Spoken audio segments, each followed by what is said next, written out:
am compelled by Schlock.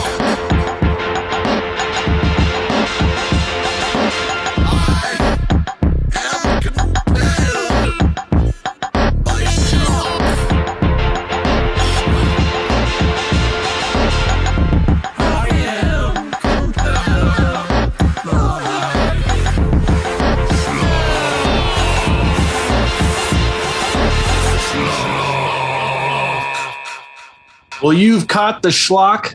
I am Darby Ellis Lewis Wilson.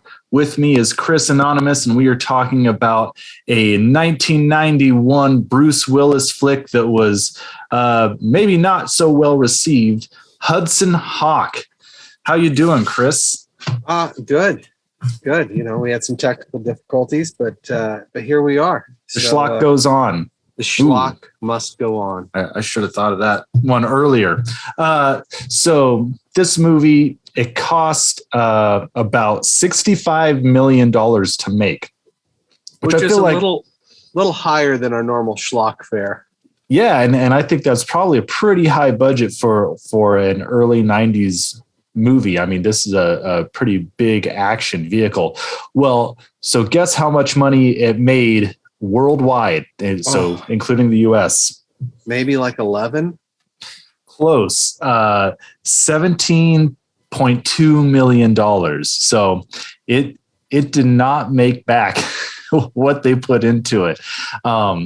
It definitely was not very well received. Even Bruce Willis said if he could time travel like he did in 12 Monkeys, he would go back and stop the production of this film. And apparently it's one of his, and maybe only attempt to do any sort of screenwriting. So I guess the only person he has to blame is himself. He doesn't have anybody to blame. He did a good job. I know you love this movie, and I know you're excited to get into it. So the way the show works is we talk about what's good, what's bad about these movies, and then we talk about the schlock, like what are these movies about? What's the crazy stuff in them? What are some things worth pointing out? But before we start, we like to talk about the web of schlock and how things are all interconnected. Before we get into that, make sure you like, comment, and subscribe wherever you're watching. Hopefully it's on YouTube, maybe it's on Facebook, but yeah, help us move the channel up. That would really make my day. And also, be warned before you proceed any further. We will ruin this movie. Yeah. Do you want possible? Well, you know, I've heard that when people know what's going to happen in a movie, when they already know what's going to happen, it actually increases people's enjoyment of the movies because of dramatic irony. So allegedly. Yeah. So all right. Yeah. And what do we got? We spoil everything, not just this movie. Yeah. Yeah. Be careful around this. So last week we talked about Heathers, and we talked about the director and the writer, Daniel Waters. And guess what? It's the same writer director this week for Hudson Hawk, but we have another screenwriter. So yeah, Bruce Willis has a story credit, which I think he was just on set basically going, hey, you know, I think would be cool if we did this. Right. But the other screenwriter is Stephen E. De Souza. I'm probably butchering his name, but this guy's got a couple credits as well. So last week you loved Batman Returns and Demolition Man on the Waters side. So De Souza will start with 48 Hours. Okay. Then we'll go to a little movie called Commando. Ooh, nice. Then we'll go to a little movie called The Running Man. Okay. Then we'll go to this is a low budget. You might not have heard of it, but Die Hard. Ooh, is that a Christmas movie? I think I've heard of it. Christmas movie. Yes, it is. Then another 48 Hours, Die Hard 2, Hudson Hawk, and then the Flintstones, Beverly Hills Cop 3, Street Fighter, Judge Dredd. He wrote Judge Dredd. All gems. Yeah, either gems in a schlocky way or gems in a really good movie sort of way. So he's kind of all over the board. But yeah, I love me some Stephen E. De Souza. I also love Daniel Waters. Put them together. Put them together, and you have Hudson You Hawk. get Hudson Hawk. Yeah, Hudson Hawk is a really confusing movie to me because I mixed it up with Rock Hudson, the Hudsucker Proxy. Yeah. And what's the James Bond where they're like playing video games? Like all of those things. Oh, and Romancing the Stone. For some reason, all of those movies to me are like, they occupy the same compartment in my brain and I can't tell them apart for some reason. That's cool. There's nothing wrong with that. There's a web there. So so the reason I picked this movie was to continue with the writer director. I thought that'd be a fun thing to do. Good choice. But then I love this movie, but I saw it as a kid. Like I saw it probably right after it came out. Whenever it was on VHS. So 9 months after it was released, so probably 92. Yeah. and my older family, they loved it and they always showed it to me. So I watched it with them. So, I've seen this a dozen times and have through the years and love it, but I didn't think you'd seen it before. And I really was intrigued to sometimes movies that you grew up with hold a special place, even if they're not really a good movie, and having someone come to it who doesn't have that, those rosy colored glasses to look at it with. I was wondering, how it went with you. So let's get into it. Well, yeah. Why don't we get into the good? So I'm going to skip ahead in my good a little bit to my number 2 slot. The villains in this. So I absolutely have seen this movie before, and I think I saw it when I was maybe sometime in my 20s, but I definitely saw it when I was a kid because as soon as Minerva came in, I was like, yes, I've seen this before because I hate this woman. I love Sandra Bernhard.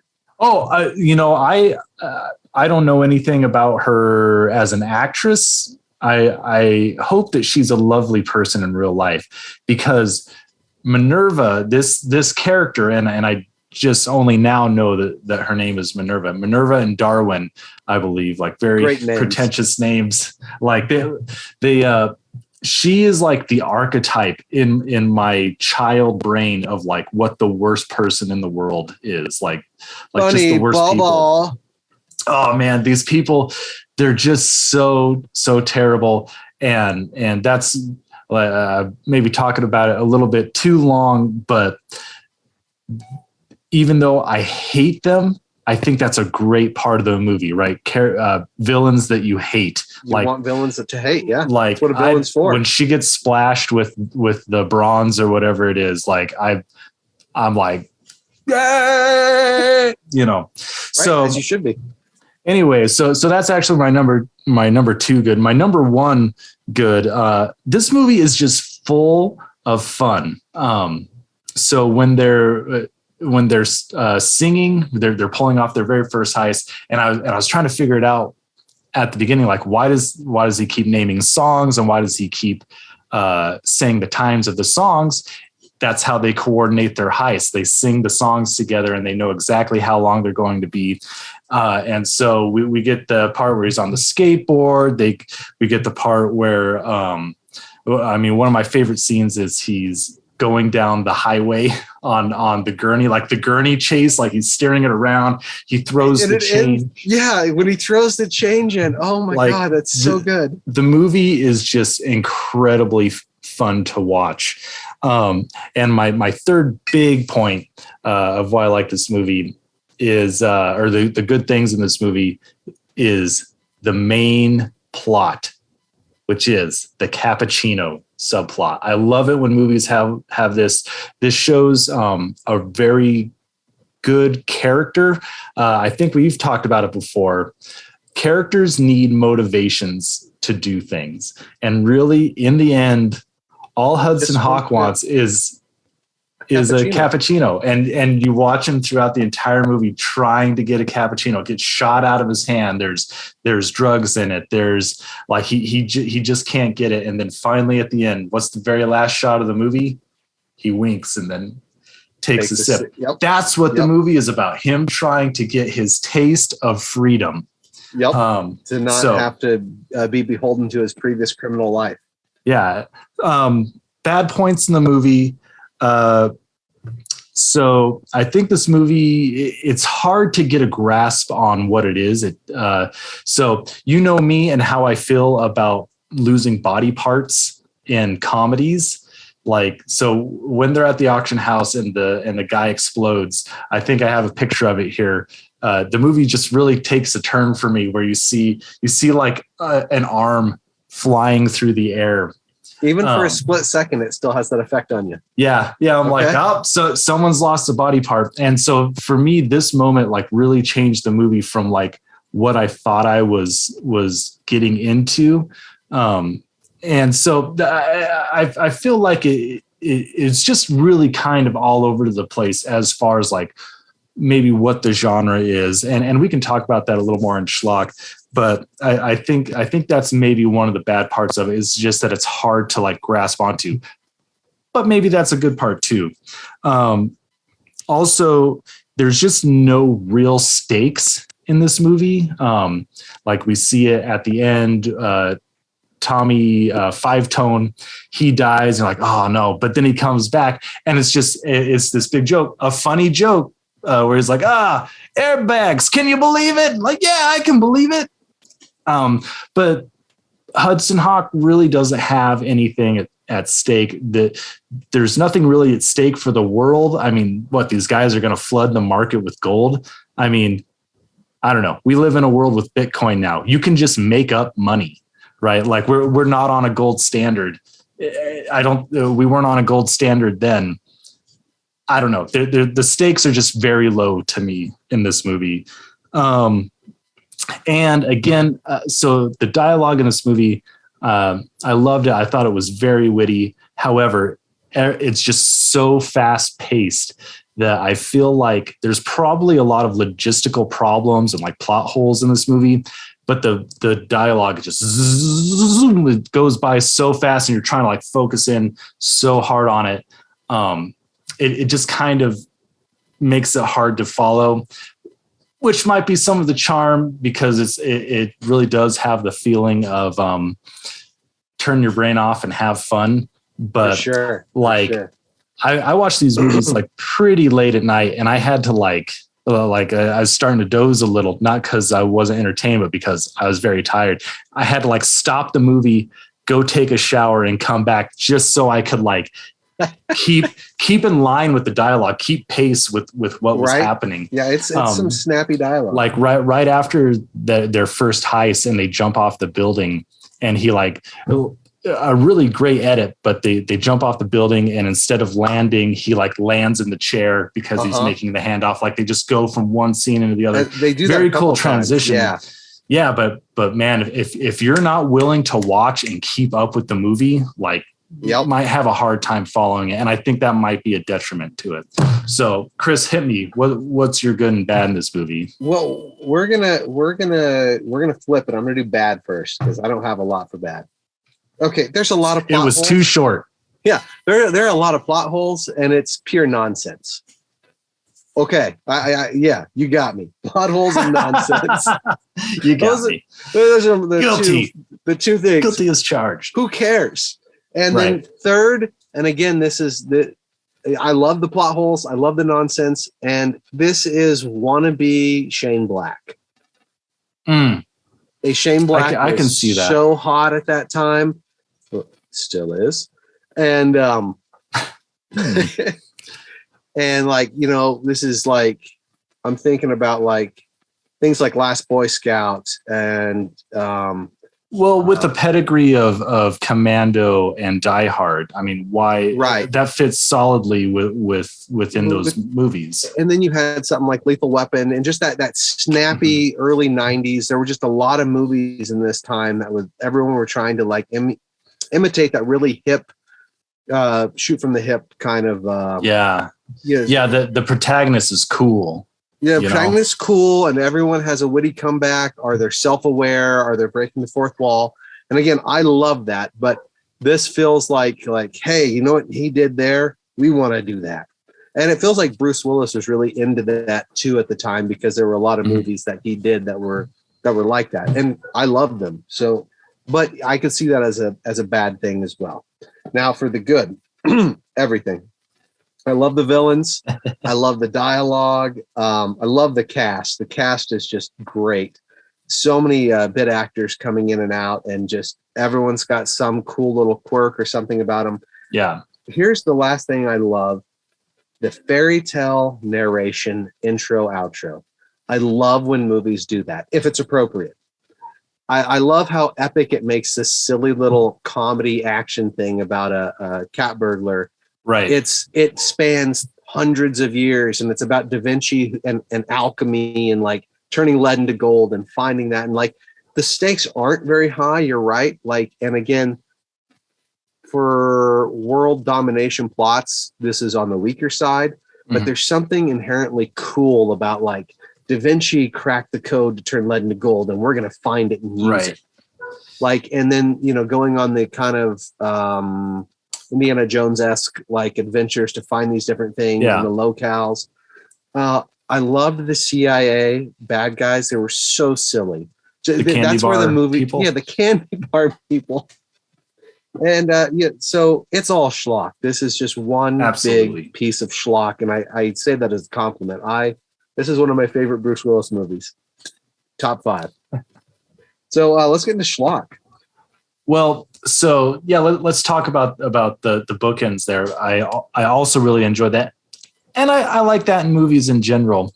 It left me kind of wanting a little bit, though, with the fact that they showed Leonardo at the beginning. I would have liked a little more with his nice fake beard. Yeah, I thought building that scene out so much, and very bold of them for not putting in any like English subtitles. You just have to, and it worked. Yes, it worked. But yeah, you know what's going on. More.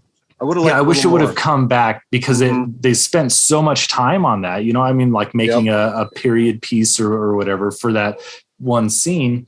Yeah, they should have come back to it. So, or they could have like maybe not spent so much money and just like illustrated it like in the fairy tale intro. You know, right? Some stills. So you had asked me earlier before we started in our really short pre-talk because of the technical difficulties, if I had any like fan theories about this or anything like that, and I don't. But I'm all earmuffs. We talk headphones. We talk about how movies teach you to watch them, and like how to view a movie with a certain way, and then like you can take more out of it. Yeah. And like, let's pull up the Mona Lisa smile picture. I mean, this sets the tone, because it's set in the past, and it's got this narrator. Man, that makes me giggle just bringing the picture up. That's such a good gag. It's such a great gag, and it just comes so early that you're like, oh, okay, it's not taking itself seriously. Right. It's gonna this be movie. And so this is a jumping off point. I want to talk about. This is live action Looney Tunes. That's my hot take. They have Looney Tune logic, like when he's fighting the general at the end, and he like keeps bending up and down after he's been kicked. Yeah. And like you talked about the scene where he jumps off the roof and then he lands in the chair. Yeah. Right. That's or the gurney race, or the candy bar guy getting shot with all the arrows, and then he's like, I think they're like he lives for like 10 minutes. Or like when he falls off the chicken truck and lands at the date. Okay. Yeah. That tells you that this is a cartoon, and it's edited like a cartoon, and it's paced like a cartoon. It's got the snappy back and forth dialogue of like Looney Tunes. Yeah. This feels like a giant Looney Tune kind of cartoon. Which I think is interesting.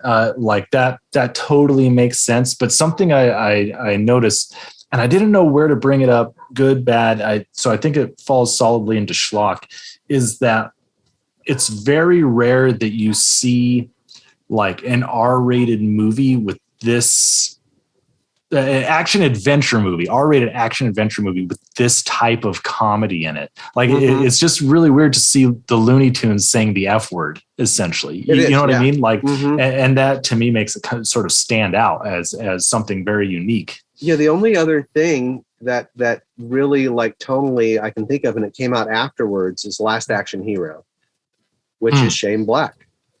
Yeah, and I love it. Last Action Hero, And it lot of literally people has hate a it. cartoon cat in it. But it's yeah. So one of the things I wish I would have gotten a screenshot of this because I was thinking about it afterwards. The cross comm. Oh, Like, yeah, that's so good. Like that threw me off Catholic so chicks are much. weird. Yeah, like this movie, like it constantly kept throwing me for a loop. Like I said, like with the explosion, I was like, oh wow, the movie just turned into a different movie for me. When I forget her name, the nun lady, she goes down into the secret Vatican tunnels and she like turns to the cross and I think she like says, "Forgive me, Father, if I've sinned," or something. And then it lights up and starts talking to her. I'm like, what's happening? And just yeah, the there's kitchen this sink. Yeah, just everything in it. And man, the Looney Tunes theory totally makes sense. But that was another turn for me in the movie. I'm just like, man, this is bonkers. This is off the walls. Yeah. Let's roll through my Kit Kat thing. So start with Seeing Doubles. So I loved Kit Kat because what a fun character. He never talked. He had cards that said things. And the first time he was in this sort of like really fun kind of Kit Kat colored suit. And so you don't know what he's going to be. Is this the first shot here where we see him like in a costume or a disguise? Yeah, because the first time we see him, the first two times we see him are at the auction and then under the overpass when they knock Bruce Willis out and smuggle him to Rome. And both times he's in that orange Kit Kat colored suit. Okay. Because everyone at the auction is in a suit the color of the candy bar they're named after. Which yes. Yeah. And so you have no idea that the other character, Butterfinger's dumb. Almond Joy's kind of smart and doing her own thing. Snickers is kind of like the leader, but he's also kind of a yes man. You get the flavor, no pun intended, of those bad guys right away. But Kit Kat, you don't know. And then you see him mimicking Bruce Willis, and then the next time we see him is Lady in Red. And pull that picture up. Oh man, it's so funny because. I'm just trying to figure out what his end goal is for imitating the two characters. The last one makes sense, but the Bruce Willis one and this one, like what exactly is he doing? And see, I think there is no sense. I don't think he makes sense of it. I think it's nonsense in the literal meaning, like in every good way. That this is some Lewis Carroll type, just like, okay, whatever. That's his deal. Yeah, the last one is just the best because he's in the background of the scene and you don't see him right away. And then the general goes over and says, "Kit Kat, guard him with your life." And then he comes to life. Yeah, so this one makes sense to me because it's being stealthy, right? Blending into the room. Right. And yeah, it makes total sense. Yeah, the others are just being like weird. And then it has the great line where Minerva's like, "Are you really going to guard us with your life?" And then she shoots him. Everyone has great one-liners. Or like Bunny Ball. Yeah, and I almost got a shot of that. I mean, I feel bad saying that, but it's so funny when the dog flies out the window.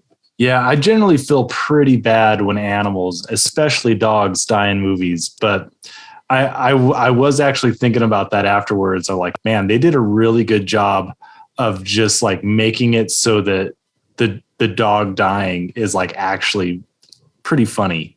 Like, I mean, the fact that he was attacking right. Yeah. And since he attacks and I think we see a shot with him snarling, and it just lets you like connect the dog with his evil owners. Like, oh, the dog's just as much of an asshole as Darwin and Minerva. So as soon as he like chases the ball out the window, it's like a total justified end.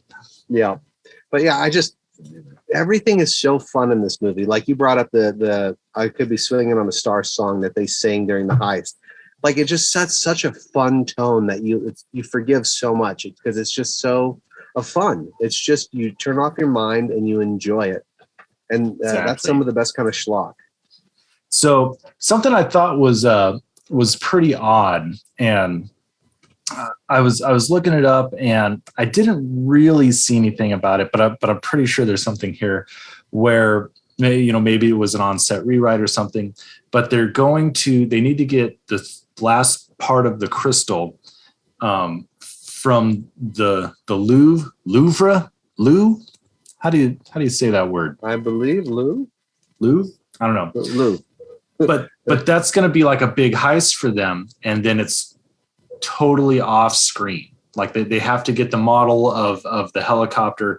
It's totally off screen. They wake up and the CIA agents have already gotten it and stolen. They do some lines of dialogue and say, hey, if you would have gone in and stolen this, like then those security guards would still be alive. But whatever. And anyway, like it's so weird to me that like that's it's all just cut out. Right. Well, like maybe they were planning a big finale at the Louvre originally, and then maybe I think it was more that because they don't do the robbery, right? It's the CIA that does the robbery. And in the last one, yeah, in the last one, because they're trying to escape.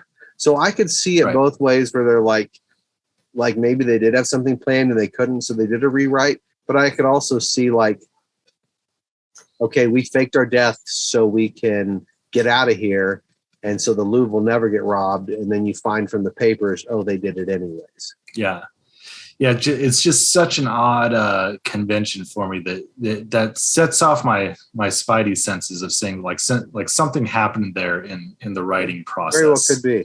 I love the poison darts there, and just everything is just so silly and fun. The explosives that like stick to the head or whatever. Yep. Where do those exist?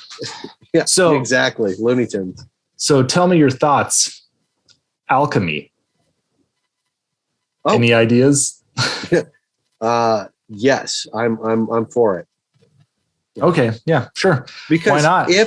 If we could turn lead into gold, pro alchemy, then we could. I know it's a controversial topic right now, and I didn't want to bring it up, but I am pro alchemy. And if we could turn lead into gold, then we could bring the gold standard back. It wouldn't mean as much, but we could have it. I think if we could turn lead into gold, I think the gold standard would probably be worthless, because then it'd be like, why don't we just have a dirt standard? Right, but it would still technically be the gold standard, so we could bring it back. That's all I'm saying. Right. I have a question. Oh, go ahead. Well, I was just going to say something that I think is interesting, and I didn't catch it in the movie, but I read that this was the case. So the horse that he's trying to create in the beginning is supposed to be bronze. Yes? Okay, yes.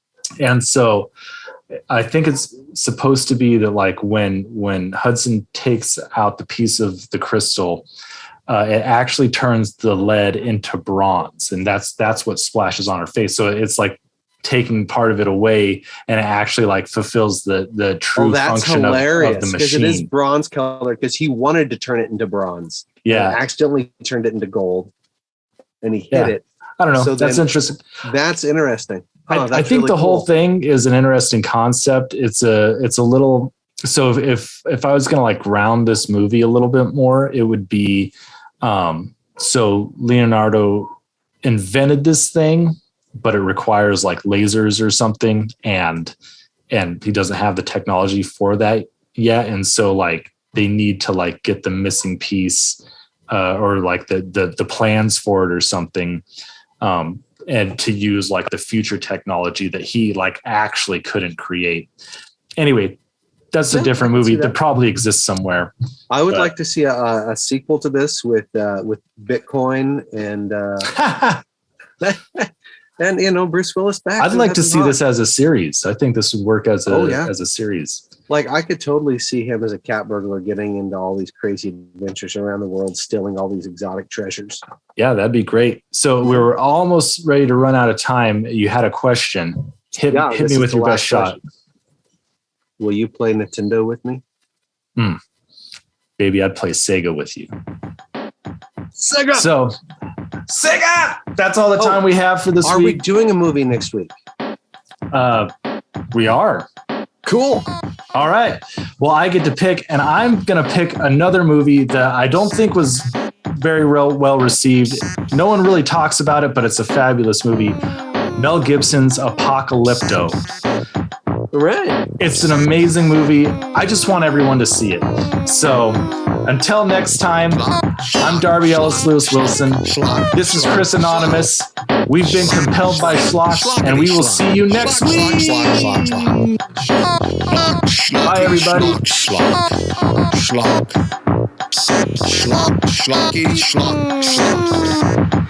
schlock.